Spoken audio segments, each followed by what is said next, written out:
Hi everyone, so today I want to talk to you about 3 foundations. This video is mainly for people who have super pale skin and they have a real problem trying to find anything that matches their skin tone. I haven't got any low budget foundations, unfortunately. I haven't personally found anything that I'm that impressed with. They still seem to be a little too dark for my skin. But if any of you have any recommendations, let me know and I'll check them out. So I'd love to do a video for a lower budget because we haven't all got 28, £30 to spend on a foundation. But I will show you the ones that I do have, and they are the Illamasqua Skin Base, and this is in 115. Looks a little bit like this. Then we have the MAC Studio Fix Fluid, and that is in NW10, which is a new shade.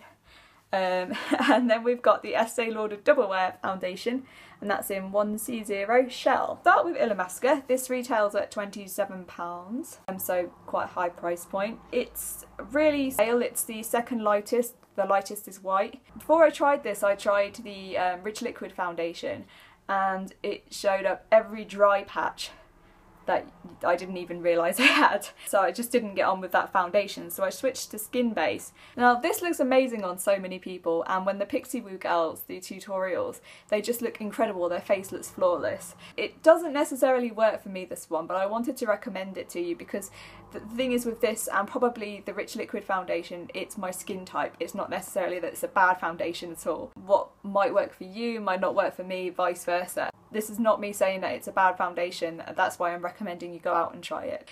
Get a swatch, maybe see if they give you a sample, and see what you think about it. The reason I don't necessarily get on with this one is it looks amazing for about half an hour, but then I start to see kind of patches. It seems to transfer really easily no matter how much I set it. And it just kind of slides off my face and I just look really oily. I would definitely recommend going to Illamasqua because they have such a wide shade range. I'm sure they'll have something for everybody, and I'm sure you'll find something for yourself there. And we have the MAC Studio Fix Fluid in NW10. Now I was super excited about this because I used to be matched up to the NC15, which was the lightest. I bought it and my face by the end of the day looked orange. It seemed to oxidize and I just wasn't happy. I loved the way that the actual product looked, I just didn't like the way the colour looked. And then I heard that they brought out the NW10 and I was so excited. I went straight to the MAC counter. I swatched it. I wish I had the NC15 to show you, but I swatched this next to the NC15. It is so much lighter. The NC15 looks so dark next to it. It comes in like a little bottle like this, a glass bottle. Pump you have to buy separately. It's £4, which is a bit pricey for a pump, but it is reusable. So without the pump, this is £21.50. Again, this is a medium to buildable coverage. I do prefer fuller coverage, so I do a couple of pumps of this foundation, and then on top I use my Studio Fix powder. Looks a little bit like this. The only parts of my face I tend to need to touch up is the end of my nose and my chin. It tends to kind of rub off a little bit. It's a really good long-lasting foundation. I totally recommend this. So if you loved this, but the NC15 made you look a little orange, then I would definitely go and check out the NW10. It's really light, it's really lovely, and I just love the way this makes my face look. So I am wearing this foundation today.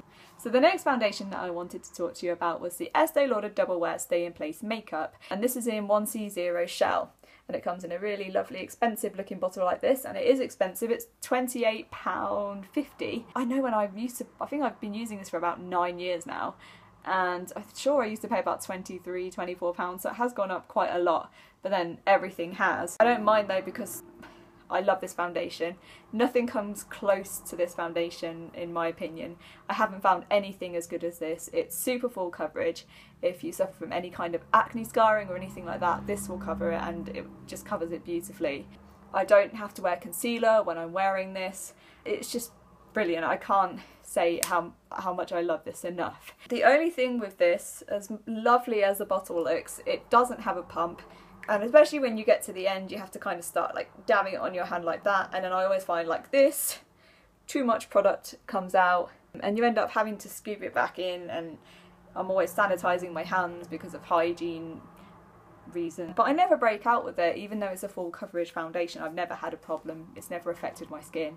They did change the formula, and when they changed the formula, they didn't actually bring Shell back out. The newer lightest one that they had, it was just too dark for me. So, which is why I ended up going on the hunt for Illamasqua. But everybody must have kicked up a fuss because they brought it back, and I'm really happy they brought it back. This will not budge. You'll go out at night, you'll come back home, you'll look in the mirror, and your foundation will just look as good as it did when you first put it on. It's that amazing, it really is. I've actually come home at night, passed out accidentally without taking my makeup off, and apart from a few maybe mascara smudges and things like that, the actual foundation itself it's just stayed on perfectly. I prefer the new formula to the old formula for a couple of reasons. I found the old formula harder to remove. I felt that it was quite drying. I just feel like this is lighter on your skin, but still with the full coverage. You know, I haven't noticed a change in the coverage at all. Now, Estee Lauder will give samples of their foundations away for you to try, so just go up and ask them if you can try this and see what you think, if you really like full coverage. If you don't like full coverage, this foundation is definitely not for you. Those are my 3 recommendations for super pale skin. Can I just say that I'm really happy that cosmetic companies are bringing out these lighter shades, and not just lighter shades actually, shades for much darker skin tones as well.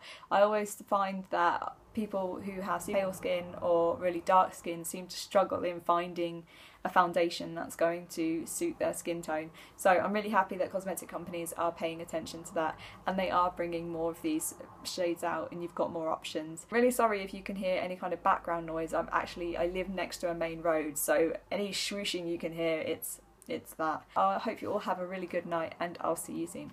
Bye bye!